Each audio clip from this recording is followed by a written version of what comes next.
How do you avoid fraction errors for perpendicular line slopes? Imagine trying to draw two lines that cross at a perfect right angle, but your fractions get mixed up and the lines don't form a true corner. That can be frustrating. When working with slopes of perpendicular lines, it's easy to make mistakes with fractions if you're not careful. The key is understanding that the slope of a line perpendicular to another is the negative reciprocal of the original slope. That means you flip the fraction and change the sign. For example, if your original line has a slope of 3/4, the perpendicular line's slope is negative 4/3.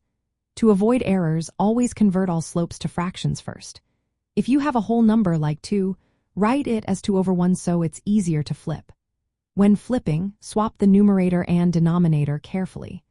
Remember, if the original slope is positive, the perpendicular slope must be negative, and vice versa.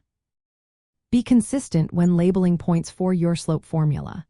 If you mix up the points, your signs can get mixed up too.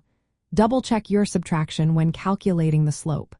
Small mistakes here can lead to big errors later. Keep in mind that the product of the slopes of two perpendicular lines is always -1. So, if you know one slope, you can find the other by taking the negative reciprocal. When working with points, find the slope first, then find its negative reciprocal for the perpendicular line. Use this slope to write the equation or check if two lines are perpendicular. This approach makes graphing and solving problems more accurate. By understanding the concept of negative reciprocals and following these steps carefully, you can avoid common fraction errors.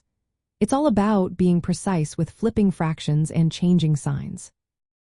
With practice, you'll find working with perpendicular slopes becomes quick and straightforward. Just remember to convert to fractions, flip correctly, and always check your signs. Doing so will help you confidently handle any problem involving perpendicular lines and their slopes.